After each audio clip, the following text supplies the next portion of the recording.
17장 말씀입니다. 신약성경 28페이지입니다.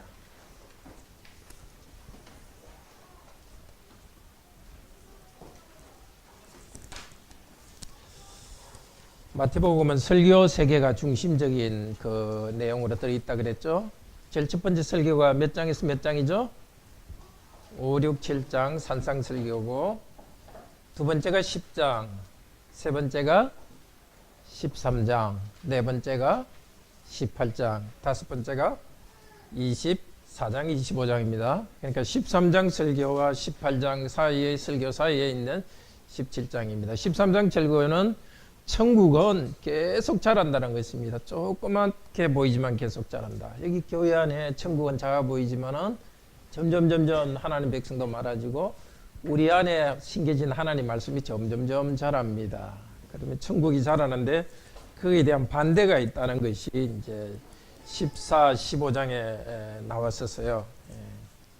14장에 세례 요한이 죽였고, 그러나 그 가운데 예수님께서는 제자들을 사람들을 먹이면서 그들을 도우셨고, 15장에서는 바리새인들이 와가지고 왜 우리 조상들의 전통을 안 지키느냐, 밖에 나갔다 오면 불결한 걸 없애기 위해서 씻어야 되는데 왜 안 씻었느냐 하면서 예수님께 따졌습니다.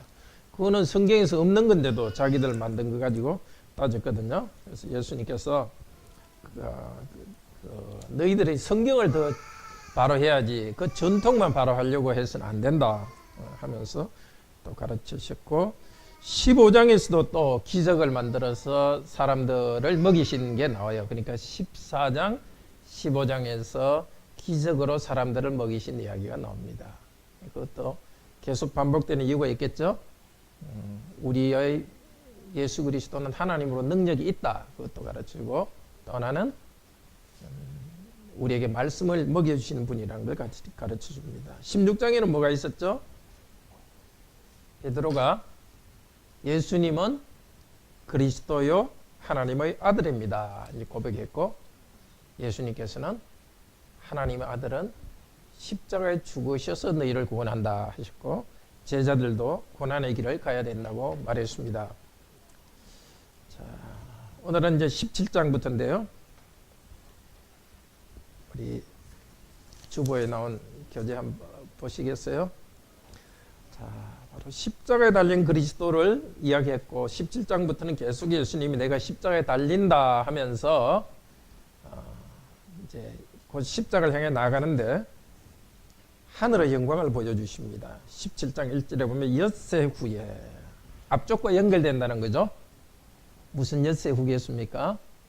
베드로가 예수님에 대해서 바로 고백했고, 또 예수님이 고난받고 제자들도 고난당한다는 이야기를 하신 다음에 제자들 3명만 데리고 따로 산에 올라갔습니다. 너무너무 하얗게 변했어요. 영광스럽게 변했어요.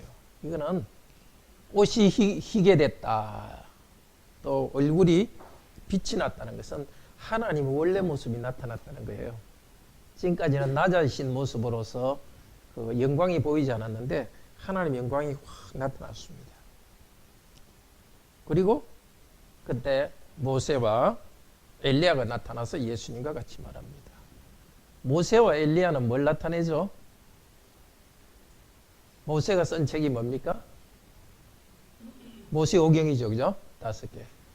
그 다음에 엘리야는 선지자를 대표해요. 그래서 예언서만 쓴 게 아니라 원래 요수아부터 끝까지를 예언서라고 말해요. 넓게 봐서는. 그러니까 율법사고 그 뒤에 거는 전부 예언서라 그래요. 그러니까 구약의 대표가 나타난 거예요. 그래서 예수님은 구약에서 있었던 모든 것을 이루시는 분이라는 것 갖다 나타내 주는 거예요. 그리고 하늘에서 무슨 소리가 나요? 5절에 보면 17장 5절 우리 같이 읽어봅시다. 말할 때 호련히 빛난 구름이 그들을 덮으며 구름 속에서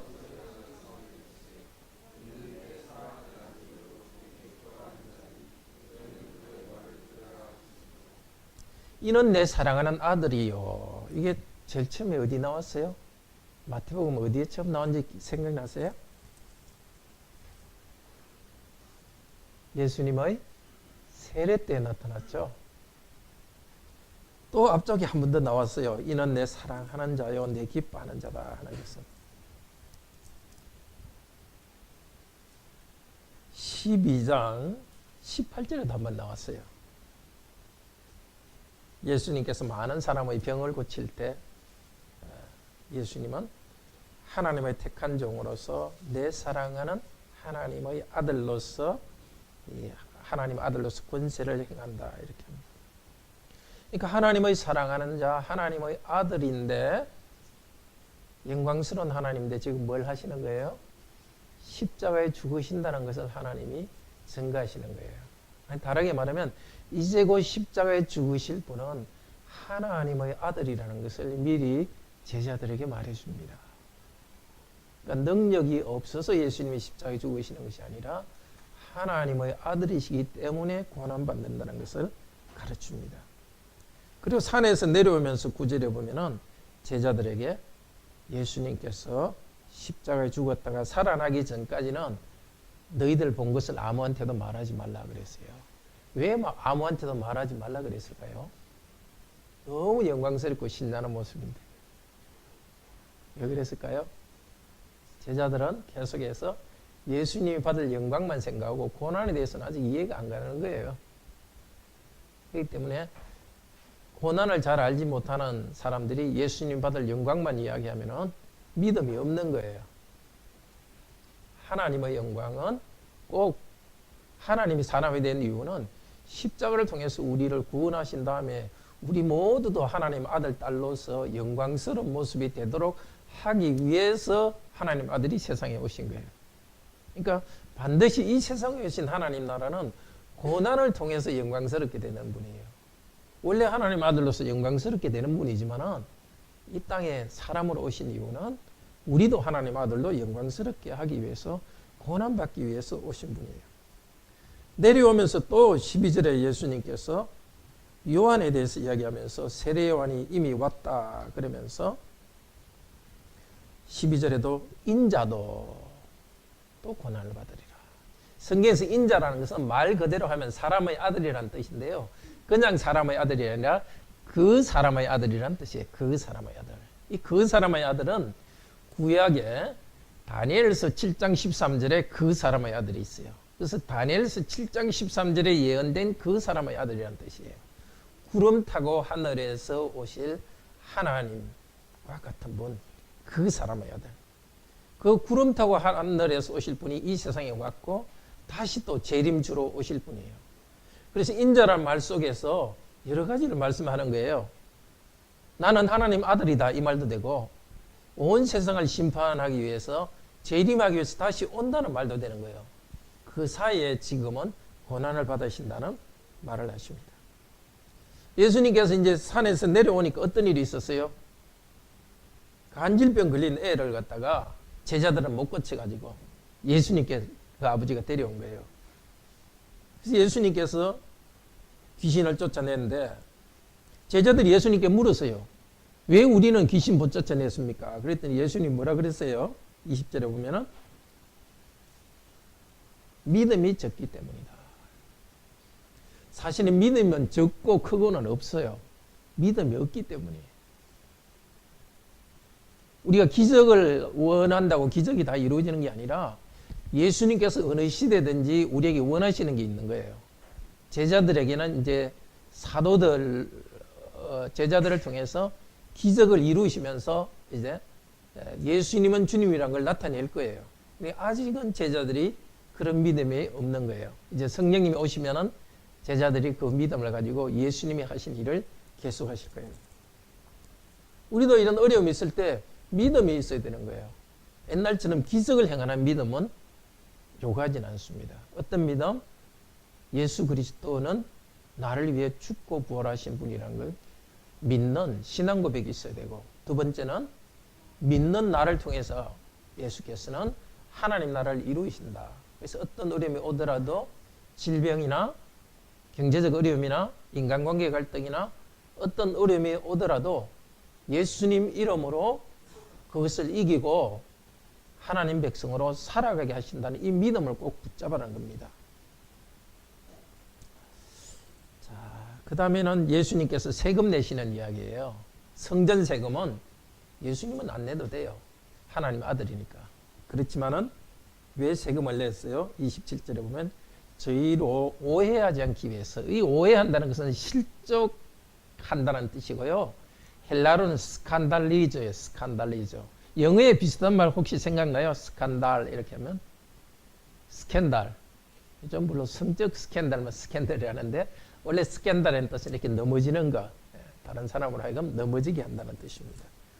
그래서 예수님은 하나님 아들이니까 성전세 안 내도 되지만은 사람들이 정한 규칙을 지킴으로써 불필요한 그런 그 오해를 주지 않으려고 했어요. 율법을 지켜 가신 거죠. 우리도 그런 모습 본받아야 돼요. 별 중요하지 않은 거면은 다른 사람한테 맞춰주는 게 좋아요. 괜히 별 중요하지 않은 거 가지고 고집 피우고 갈등 일으킬 필요 없어요. 제일 중요한 것만 붙잡고 중요하지 않은 것은 다른 사람 뜻대로 해주는 게 좋습니다. 자, 이제 18장이 무슨 설교라고요? 18장? 18장은 교회에 대한 설교입니다. 먼저 전체로 말해서 교회는 회개와 용서의 공동체라는 겁니다. 아주 착한 사람들이 모여서 교회에 온 게 아니라 죄인들이 모인 곳이 교회라는 거예요. 힘센 사람들이 모인 것이 아니라 약한 사람들이 모인 곳이 교회입니다. 약한 사람들, 죄인들을 강하게 해주고 또 죄인들을 거룩하게 해주는 것이 교회입니다. 먼저 제자들끼리 싸움이 났어요. 18절에 보면 천국에서 누가 큽니까? 하고 예수님께 좀 따지듯이 물었어요. 예수님이 뭐라 그럽니까? 어린아이들을 딱 데리고 와서 너희가 어린아이들과 같이 되지 않으면 천국에 들어가지도 못한다 그랬어요. 어린아이들은 좀 유치하죠, 그죠? 막 때도 쓰고 이러는데 그런 어린아이 말고 어린아이 또 어떤 면이 있습니까? 어떤 자기는 뭘 모르니까 항상 엄마 아빠 손잡고 쫄쫄쫄 따라다니는 엄마 아빠를 의지하는 거 있죠. 그런 어린아이의 모습. 자기를 낮추는 자. 그러니까 나는 뭘 잘한다. 나는 뭘 잘할 수 있다. 이렇게 하면 천국에 못 들어가는 거예요. 다 할 수 있는데 뭐가 필요해요. 나는 부족하다. 참 나는 도덕적으로도 많이 부족하다. 내 안에 거짓도 있고 부족하다. 그뿐만 아니라 내가 건강하지만 언제든지 건강이 안 좋아질 수도 있다.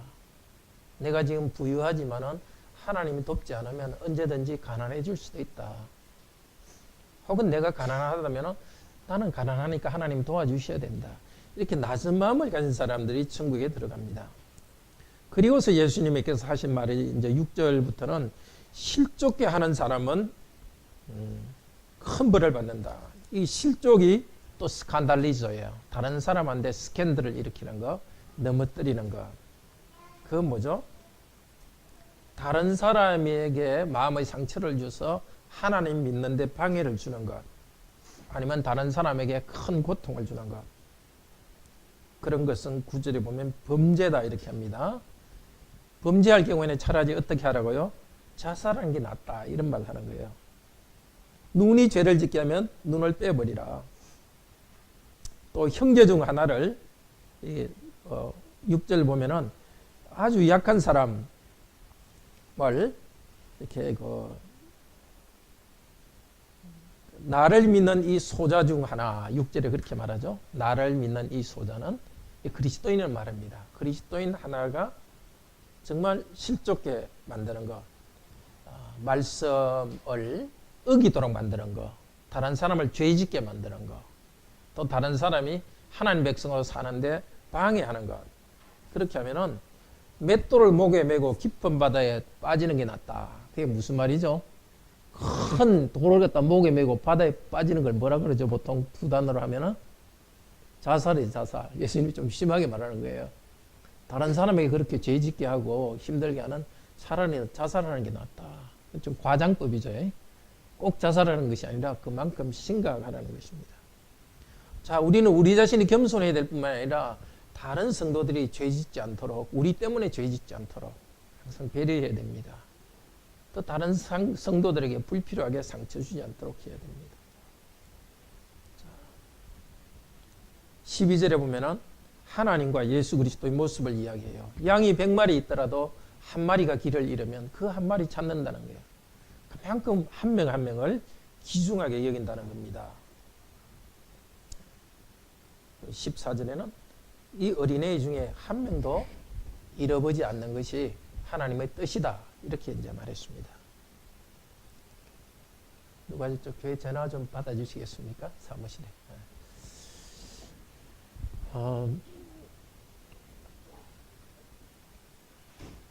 자, 그만큼 우리는 이 교회를 소중하게 여겨야 된다는 거예요.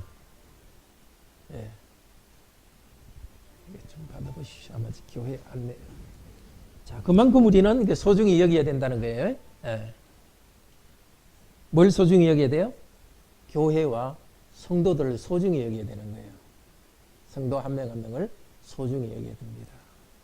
하나님의 백성이니까. 그리고 또 거꾸로 우리들 있죠. 우리 한 명 한 명이 그만큼 소중하다는 겁니다. 이 나이 갖고 또 어떨 때는 다른 사람이 나에게 상처를 주고 하나님 있는데 방해를 받는다 하더라도 나는 어떻게 해요? 결코 하나님은 나를 잃어버리지 않는 굳세게 붙든다는 것을 알아야 되겠습니다. 자, 다른 사람이 죄짓지 않도록 도와야 되는데 나 때문에 다른 사람이 죄짓지 않도록 해야 되는데 15절부터는 뭘 이야기하느냐면은 그럼 다른 사람이 죄를 지으면 어떻게 하느냐? 나 때문에 죄 짓는 게 아니라 다른 사람의 죄를 지으면 어떻게 하느냐? 그때는 교회에서 권징을 해야 되죠. 어떻게 하라고요? 막 누구 잘못했다고 떠들지 말고 혼자서 조용히 가가지고 그 회개하라고 이야기하는 거예요. 회개하면 좋죠. 회개 안 하면 어떻게 한다고요? 또 막 바로 여러 사람들 이야기하는 게 아니라 한 2명이나 3명 조용히 가가지고 고치라는 거예요. 그래도 안 되면 교회에 이야기해서 정식적으로 뭐 벌을 주기도 하고 고치라는 겁니다. 교회에 이야기한다는 것은 교회의 목사나 장로에게 이야기해서 교회가 공적으로 벌을 주도록 하는 겁니다. 벌 주는 목적은 그 사람이 회개하도록 하는 것입니다. 19절에는 한번 읽어봅시다. 18장 19절 읽읍시다. 진실로 다시 너에게 이르노니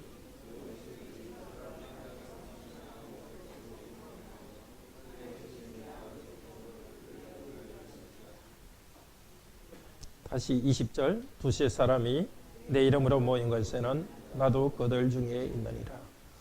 이거는 물론 이제 우리가 2명이나 3명 앉아서 기도하면은 하나님 들어주신다 이 말도 맞아요.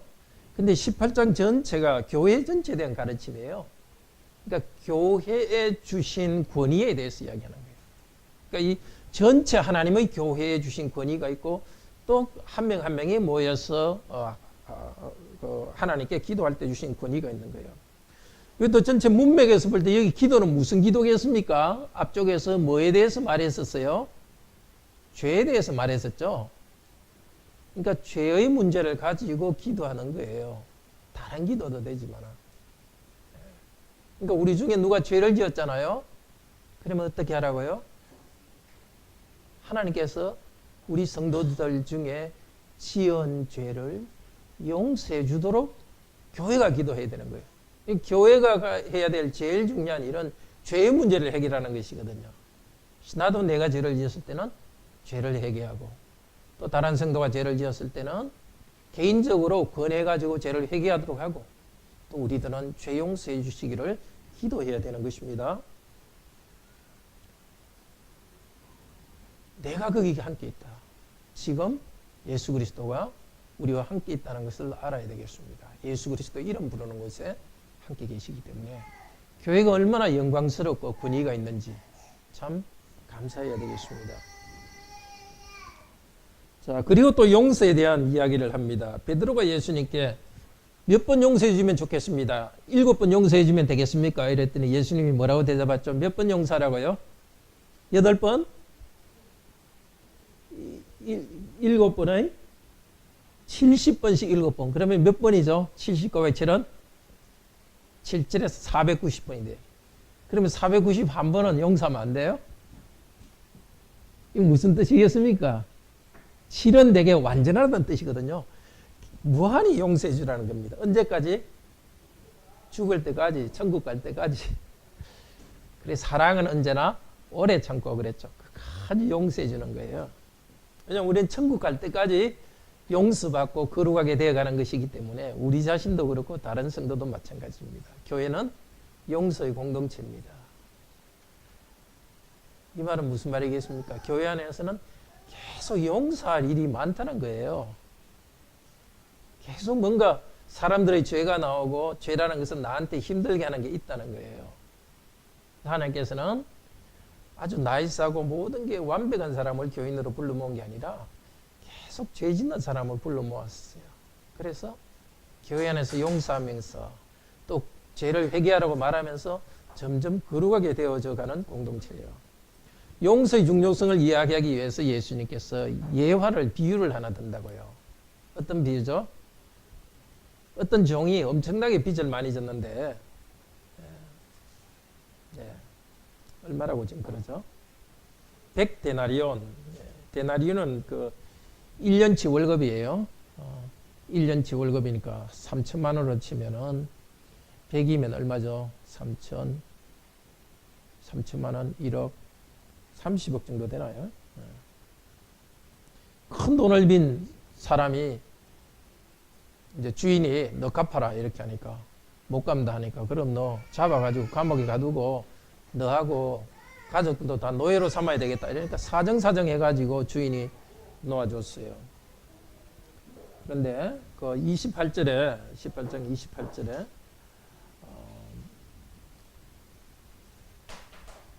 그 사람이 이제 자기에게 빚진 다른 동료 한 사람을 만났어요. 원래 1만 달라 했는데 이 사람은 그러니까 3천억인가요? 이렇게 많이 빚을 진 거예요. 그걸 갚아줬는데 그 다음에 나오다가 자기한테 100데나리온 그러니까 한 100분의 1밖에 빚지지 않았는데 자기 동료한테는 너 다 갚아라 이렇게 목을 막 멱살을 잡고 흔들었는데 못 갚으니까 그 사람을 감옥에 가뒀어요. 주인이 듣고 어떻게 한 거예요? 다시 빚 갚은 사람을 갖다 데리고 그냥 감옥에 가두었어요. 그리고 나서 35절에 말합니다. 35절 같이 읽어봅시다. 너희가 각각 중심으로 형제를 용서하지 아니하면 내 마음으로 형제를 용서하라. 18장에서 교회에 대해서 이야기하면서 계속 용서에 대해서 말해요. 예수님께 죄 용서해서 만든 공동체가 교회라서 그렇고 또 하나는 그 일을 교회를 통해 이루는데 우리가 용서하기 힘들기 때문이에요. 가정에서도 마찬가지. 용서하기 힘들기 때문에 계속 말하는 거예요. 더구나 마음으로 형제를 용서하라 이렇게 하는 거예요. 겉으로는 용서할 수 있는데 마음으로는 안 되는 거예요. 어떻게 해야 되겠습니까? 마음으로 용서하기 못할 때 어떻게 해야 되겠죠? 기도하는 수밖에 없어요. 그래서 우리가 우리에게 죄 전자를 사해 준 것 같이 우리 죄를 사해 주옵시고 자꾸 그렇게 기도해요. 하나님 우리 죄 용서해 주옵소서. 제가 우리 교회 성도들 내 가족 용서한 것처럼 용서해 주세요. 아니 주님께서 나를 먼저 용서해 주시니까 저도 진심으로 용서할 수 있게 해주세요. 용서란 것은 용서하자 이렇게 한다고 되는 게 아니에요. 자꾸 이게 오늘처럼 자꾸 용서해야 된다 말을 일단 들어야 돼요. 안 그러면 보복하고 싶고 화내고 싶은 생각으로 나요. 말을 듣고 그래도 안 되기 때문에 계속 기도해야 되는 거예요. 네. 그 다음에 19장. 이제는 다음 설교가 몇 장이죠? 18장 다음에 설교가 24장에서 25장입니다. 이제 그 사이에 여러 예수님이 가르치는 내용이 있지만은 이제 그것은 긴 설교는 아닙니다. 자, 예수님께서 이런 설교한 다음에 이제는 19장 1절에 보면 예수님이 어디로 가는 거예요? 갈릴리에서 떠나 유대 지경에 갔다 이러는데 갈릴리는 이스라엘 전체 지역에서 어느 쪽이에요? 어디 쪽? 제일 북쪽이죠, 그죠? 유대 지역은 어디죠?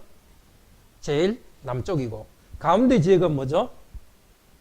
사마리아. 그러니까 머릿속에 항상 지도를 넣어 놓으세요.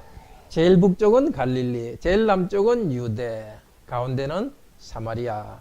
그리고 예수님께서 이제 주로 갈릴리에서 하시다가 이제 남쪽 유대 쪽으로 갔다. 이러면 이제 뭘 눈치채야 되겠죠?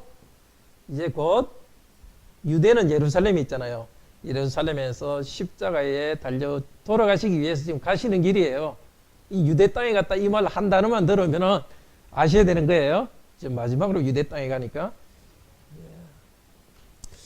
큰 무리가 예수님을 따랐는데 이제는 바리새인들이 와서 뭐 하죠?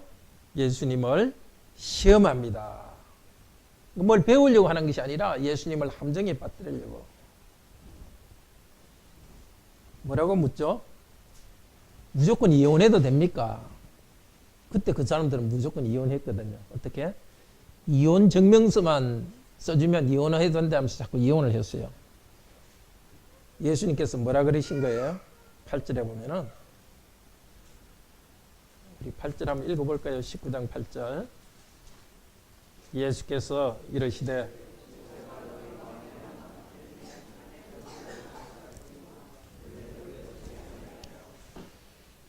하나님께서 남자와 여자를 만들면서 한 명일수록 영원 이 세상에서 천국 갈 때까지 사랑하도록 하셨는데 구약 백성한테는 이혼하도록 허락해 줬어요. 왜? 백성들이 악하니까. 이혼 절대 못하게 하면 어떻게 되는 거예요?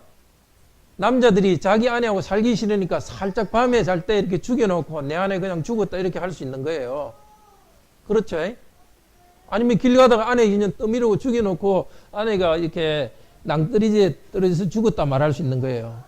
그래서 할 수 없이 하나님께서 이혼은 허락하셨는데 대신에 남자들이 함부로 여자들을 버리지 못하도록 반드시 이혼 증명서를 써주도록 했어요. 그래야 여자들이 다음에 애매하게 이혼당하더라도 다시 결혼할 수 있는 거예요.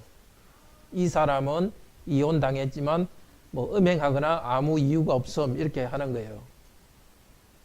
그래서 이혼 못하게 하려고 이혼 증명서를 쓰게 했는데 이게 시간이 지나면서 유대인들은 어떻게 했느냐? 무조건 이혼 증명서만 써주면 이혼해야 된다. 이런 식으로 악용한 거예요. 나쁘죠, 그죠?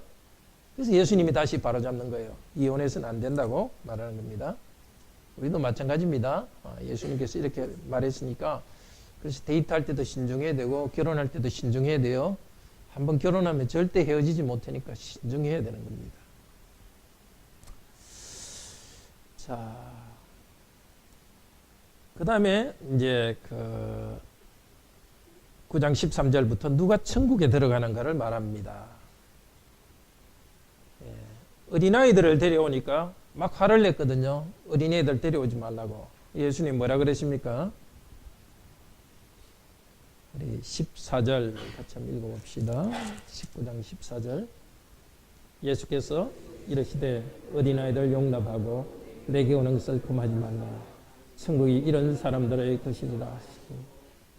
한번 머릿속에 한번 그려보세요. 어른들이 이렇게 딱 조용히 하나님 말씀 듣고 있는데 애들이 와갖고 엄마들이 애들 데리고 오면서 애들 울기도 하는데 막 축복해 달라고 오니까 어른들이 귀찮아하고 왜 애들 데려와가 시끄럽게 하고 말이야 배우지도 못하게 하느냐고 막 귀찮게 생각하고 있는 거예요. 우리 예수님께서는 가만히 두라. 어린애들 내한테 오게 하라. 천국이 이런 자들의 것이다. 자기를 낮추는 자, 천국을 나는 천국 없으면 안 된다고 생각하는 어린아이들, 그 아이들을 하나님께서는 예수님께서는 천국에 받아들여 주신 것입니다. 우리 교회도 이렇게 좀 어린애들하고 같이 예배드리니까 어떨 때는 시끄러울 때도 있죠. 그래도 이렇게 어린아이들도 천국 백성이니까 조금 참고 예배드리는 거예요. 그러니까 애들도 좀 지나면은 대충 이렇게 예배 분위기에 익숙해지죠. 한 1, 2년 그렇게 좀 떠들다가 조금 지나면 애들도 이렇게 조용히 예배드리게 되거든요. 그래서 어린아이들을 환영해야 되겠습니다. 그 말 속에는 실제 어린아이뿐만이 아니라 이렇게 뭔가 어린애 같은 사람들, 뭔가 복음도 잘 모르고 좀 뭔가 이렇게 교회에서 어떻게 행동해야 될지도 모르는 사람들, 세련되지 못한 사람들, 그 사람도 환영해야 된다는 뜻입니다. 어린아이하고 다른 사람이 어떤 사람인 거예요? 어떤 사람이 이제 16절에 나오죠. 와가지고 아주 부자였어요. 내가 뭘 하여 천국에 들어가겠습니까? 선한 성신님, 내가 어떻게 하면 영생을 얻겠습니까? 마음속에는 나는 뭔가 영생을 얻을 자격이 있다고 지금 생각한 거예요. 예수님이 뭐라 그런 게요? 살인하지 말라, 간음하지 말라, 이 계명을 다 지키라. 그러니까 이 사람이 뭐랍니까? 그거 다 지켰습니다. 예수님이 뭐라 그러셨죠? 21절에 너 재산 다 팔아서 가난한 사람에게 주라. 그리고 나를 따르라. 정말 모든 사람이 그래야 될까요? 예수님 따르고 천국 들어가기 위해서는 재산 다 팔아서 주고 예수님 따라야 될까요? 만약 그렇다면 여기 있는 저를 포함한 여러분 아무도 천국에 못 들어가죠. 무슨 말일까요? 이 사람한테만 특별히 말하는 거예요. 이 사람은 재산이 많을 뿐더러 재산 거기에 모든 그 신뢰를 두고 있는 거예요. 그래서 하나님이 원하는 일이 있어도 재산을 지키기 위해서는 하나님 뜻대로 순종하지 않는 사람이에요. 돈이 많기 때문에 항상 마음이 편안한 거예요. 돈이 없어지면 불안불안하는 사람이에요. 이 사람한테는 돈이 하나님이고 우상이기 때문에 그걸 바꾸기 위해서 예수님께서 그렇게 말씀하신 거예요. 아마 우리 중에 누가 돈을 갖다가 이렇게 막 돈이 없으면 나는 큰일이다 이렇게 막 돈에만 이렇게 하나님처럼 받든다면 우리한테도 그렇게 말할 거예요.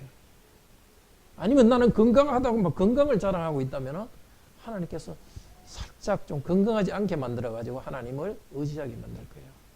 아니면 나는 배운 게 너무 많다 이렇게 생각하는 사람은 우리 자기 안다는 걸 교만을 딱 누그러뜨려가지고 천국 들어오게 할 거예요. 그리고 나서 예수님이 그 제자들에게 부자는 하나님 나라에 들어가는 것이 낙타가 바늘구멍에 들어가는 것보다 더 어렵다. 거의 불가능하단 말이잖아요. 그래서 제자들이 놀래가지고 그럼 누가 천국 들어갈 수 있습니까? 그랬더니 뭐라 그러셨습니까? 예수님께서 자 26절 읽어봅시다. 19장 26절 예수께서 그들을 보시며 이르시되 사람으로는 할 수 없으되 하나님으로서는 다 하실 수 있느니라. 예, 부자가 천국 들어가는 건 불가능하지만 하나님으로서는 할 수 있습니다. 자기 재물 의지하지 않고 오직 예수 그리스도를 의지할 때에 하늘나라에 들어갈 수 있습니다. 아무것도 없는 사람도 믿음으로 천국 들어가고 많은 것 있는 사람도 자기 있는 것 의지하지 않고 믿음으로 천국 들어갑니다. 하나님이 주신 그 나라에 들어갑니다. 그리고 나서 이제 베드로가 물어요. 그러면 우리는 지금 예수님을 따랐으니까 우리는 상 많이 얻겠네요. 이렇게 하니까 예수님께서 뭐라 합니까? 28절에 읽어볼까요?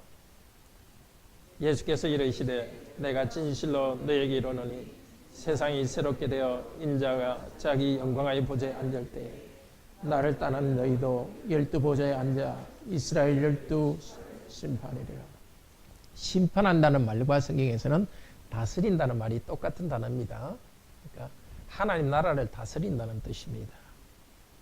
이 세상에서 예수님 따른 사람은 하나님 나라, 하나님 나라에서 다스립니다. 이 세상에서 예수님 때문에 가족을 버린 사람은 여러 배를 받아요. 무슨 말일까요? 자기 가족에 하나님 믿기 때문에 가족들한테 진짜 버림당하고 또 요즘 성도들 중에 예수님 믿기 때문에 가족한테 따돌림 당하는 사람이 있습니다. 여러 배 받는다는 것은 뭘까요? 교회입니다. 교회 안에서 수많은 가족들을 얻게 됩니다. 여기 있는 우리 이 땅에 있는 교회를 가족으로 주셔서 정말 우리 가족이 있는 사람도 이 교회 안에서 참 영적 가족이 되고요. 또 자기 보통 가족이면서도 교회 안에서 영적 가족이 되죠. 이 교회라는 가족이 있기 때문에 우리가 이 땅에서 살아갈 새로운 힘도 얻습니다. 그런데 30절에 이 말을 하세요. 30절 읽어볼까요? 그러나 먼저 된 자로서 나중되고 나중된 자로서 먼저 될 자가 많으니라. 우리가 생각을 완전히 뒤집어요. 우리는 항상 누가 1등, 누가 2등, 누가 높고 낮고 이 생각하는 거예요. 예수님은 그런 생각을 완전 뒤집어요. 우리가 보기에 믿음에 뒤진 것 같은데 그 사람이 오히려 앞서는 사람이 있어요. 그리고 천국에는 누가 앞이다 뒤다 이 개념이 없어요. 다 하나님의 한 백성인 거예요. 똑같은 말이 어디에 나오느냐 하면은 먼저 된 자로서 나중되고 나중된 자로 먼저 된다. 20장 16절에도 나와요. 이와 같이 나중된 자로서 먼저 되고 먼저 된 자로서 나중될 자가 있느니라. 어떤 비유였죠? 천국 비유했죠. 어떤 주인이 있는데 아침 6시에 일꾼을 갖다가 데려와서 일을 시켰고 12시에 그 다음에 6시가 일 끝나는데요. 5시에 일 시킨 사람도 있어요. 어떤 사람은 12시간 일했고 어떤 사람은 1시간밖에 일 안 했어요. 근데 품삯 줄 때 어떻게 한다고요? 똑같이 주는 거예요. 그러니까 처음부터 12시간 일한 사람은 화가 나가지고 왜 똑같이 줍니까? 이렇게 따졌어요. 그러니까 주인이 뭐라 그래요? 내 것 가지고 내 마음대로 하는데 네가 무슨 상관이냐? 이렇게 하는 거예요. 이게 무슨 비유냐? 한 달란트 똑같이 받았다는 것은 똑같이 천국 간다는 뜻이에요. 우리는 내가 많이 섬기고 많이 일했으니까 훨씬 더 많이 받아야 된다고 생각하고 아니면 어릴 때부터 예수님 믿었으니까 훨씬 더 상 많이 받아야 된다고 생각하고 누구는 뭐 20살, 30살 때 믿었으니까 좀 적게 받고 또 나는 교회 봉사 많이 했으니까 하나님이 인정해주고 저 사람은 적게 봉사했으니까 적게 인정해주고 이렇게 하는데 그렇지 않다는 겁니다. 어떻게? 우리가 천국 가는 것은 사람으로 할 수 없고 하나님으로서 할 수 있는 겁니다. 하나님은 그렇게 정해주시는 거예요. 은혜로 구원해 주셔서 천국에 들어갑니다. 교회 안에서 우리가 같은 성도로 이렇게 살아가는 것도 뭘 누구는 많이 했기 때문에 대접받고 그런 것이 아닙니다. 은혜로 하나님께서 받아들여 주십니다. 자, 계속해서 예수님 19장 18절에서도 내가 예루살렘에 가서 죽었다가 부활하리라 이렇게 예언을 하시고 21장에서는 예수님께서 예루살렘 성에 들어갈 때 뭘 타고 들어가시죠? 나귀를 타고 들어가죠. 원래 왕은 말 타고 들어가는데 나귀 타고 들어가요. 왜요? 겸손하셔서 나귀를 타고 들어가셨습니다. 그곳에서 성전에서 병자들을 고쳤고 성전에서 찬양을 받으셨습니다. 성전이 지금까지는 바깥마당에서 사람들이 막 장사하고 있었어요. 왜냐하면 성전 재물을 이렇게 가져올 수 없으니까 돈을 주고 재물을 사기 위해서 원래 그런 제도가 생긴 거예요. 그런데 문제는 성전 제일 바깥마당은 이방인들이 기도하는 곳이에요. 그곳이 전부 다 양들 이렇게 팔고 이러면서 기도할 곳이 없어진 거예요. 그래서 예수님께서 그것을 쫓아내시고 성전을 원래대로 회복한 거예요. 기도하고 찬양하고 병 고치는 것. 그게 뭡니까? 지금의 교회를 회복하셨습니다. 이제 성전 건물이 없지만 이 교회 안에서 우리가 예수님 말씀 배우고 기도하고 찬양하고 치유가 이루어지죠. 때로는 병도 치유받고 그 다음에 우리 영혼의 병이 치유받는 것입니다. 자, 22장에는 예수님께서 여러 가지 비유들을 하시면서 천국을 가르치는데 그것은 우리 다음 주에 계속 배우도록 하겠습니다. 같이 기도합시다. 은혜로우신 하나님 감사합니다. 우리 주 예수 그리스도여 이 땅에 오셔서 가르치시고 또 원래 하나님의 뜻이 무엇인지를 가르쳐 주셨습니다. 천국에 어떻게 들어갈지를 가르쳐 주셨습니다. 사람의 노력이나 자기가 가진 것으로 들어가는 것이 아니라 오직 믿음으로 천국 들어가도록 하셨으니 감사합니다. 그래서 우리가 많이 가져도 교만하지 않고 적게 가져도 그것 때문에 너무 울적하지 않고 천국을 바라보면서 천국 백성으로 살아갑니다. 이 천국 공동체 교회를 주셨습니다. 교회 안에서 서로 약한 사람들도 서로 환영하고 또 나 때문에 다른 사람이 죄 짓는 일이 없도록 조심하고 또 다른 성도가 죄를 지었을 때는 그것을 회개하도록 위해서 기도하고 또 고쳐주면서 교회가 거룩한 공동체로 성장하게 하소서. 주 예수 그리스도 이름으로 기도드립니다. 아멘. 네, 계속해서 예배 준비하겠습니다.